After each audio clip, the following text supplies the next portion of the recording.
రెడ్డి గారు 2500 మహాలక్ష్మి పథకం. రేవంత్ రెడ్డి గారు మహాలక్ష్మి పథకం 2500. రేవంత్ రెడ్డి గారు మహాలక్ష్మి పథకం 2000. రేవంత్ రెడ్డి గారు తులం బంగారం.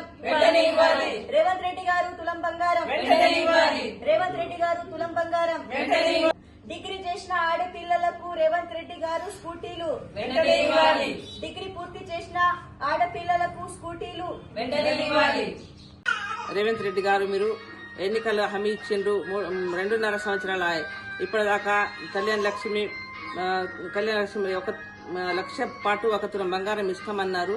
అది కూడా ఇవ్వలేరు. ఇప్పుడు బడ్జెట్లు 3 బడ్జెట్లు అవుతున్నది. మీరు ఎన్నికలై ఈ బడ్జెట్లతో అయితే మేము చూస్తాం. ఇప్పుడు 1 తులం బంగారం అది కూడా మాట తీస్తలేరు. గరీబ్ వాళ్ళు ఎట్లా పెళ్లి చేయాలా, ఏమి ఇవ్వాలా, 1,00,000 ఏం సరిపోతుంది, నేను 1 తులం బంగారం ఇస్తా అని మాట ఇచ్చారు. అది కూడా లేదు. ఇప్పుడు మేము బడ్జెట్లో చూస్తున్నాము. అయితే అది కూడా ఒక్క మాట తీస్తలేదు. మేము నిరాశంగా చూస్తున్నాము బడ్జెట్లో. కేసీఆర్ సార్ 1,00,000 కళ్యాణ లక్ష్మి ఇస్తుండే. అయితే 1,00,000 ఏం సరిపోతుంది, నేను 1 తులం బంగారం ఇస్తా అని మాట ఇచ్చారు. ఎప్పుడు 2.5 సంవత్సరాలు ఇప్పటిదాకా 3 బడ్జెట్లు మీరు ఏమి ఇస్తలేరు. అయితే మేము ఆశతో చూస్తున్నాము. గరీబులకు పెళ్లి ఎట్లా కావాలా, ఈ బడ్జెట్ కూడా మేము ఇవాళ చూస్తున్నాం. అయితే ఈ బడ్జెట్ లో కూడా మీరు 1 తులం బంగారం ఏం పేరు తీస్తలేరు సార్. మేము నిరాశంగా చూస్తున్నాము. రేవంత్ రెడ్డి గారు మీరు ఇప్పుడు బడ్జెట్ పెట్టారు. దాంట్లో మేము మహాలక్ష్మి పథకం కింద 2,500 ఇస్తారేమోనని ఎంతో కోటి ఆశలతో మేము బడ్జెట్ ని చూస్తున్నాము.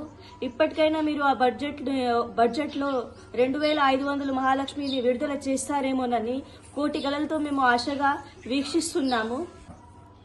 ఈ బడ్జెట్ లో 2,500 మహాలక్ష్మి అసలు ఊసేలేదు. ఆ మాట కూడా మీరు తీయట్లేదు. మేము కోటి గలలతో ఈ బడ్జెట్ ని చూస్తున్నాము. అయినా మాకు నిరాశ కలిగింది. అందువల్ల మేము అందరూ మహిళలు ఒక దగ్గరికి చేరి మీరు ఇప్పుడు బడ్జెట్ లో అది రిలీజ్ చేస్తారేమోనని, దాని గురించి ఒక మాట తీస్తారేమో అని మేము చూస్తున్నాము. అయినా మీరు దీని గురించి ఏం పట్టించుకోవట్లేదు.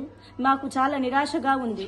ముఖ్యమంత్రి రేవంత్ రెడ్డి గారు మీరు ఎన్నికలప్పుడు 6 గ్యారెంటీల హామీలు ఇచ్చారు. అందులో భాగంగా డిగ్రీ అయిన విద్యార్థులకు స్కూటీ ఇస్తానని చెప్పారు.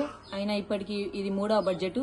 ఈ బడ్జెట్లో అయినా మీరు స్కూటీ గురించి ఏమైనా చెప్తారని మేము ఆతృతగా ఎదురుచూస్తున్నాం. అయినప్పటికీ మీరు ఎటువంటి ఉలుకు పలుకు లేకుండా ఈ బడ్జెట్ లో కూడా స్కూటీ పేరు తీయలేదు, ఏం చేస్తలేరు. మేము ఎంత ఆతృత చూస్తున్నామో మమ్మల్ని నిరాశపరుస్తున్నారు.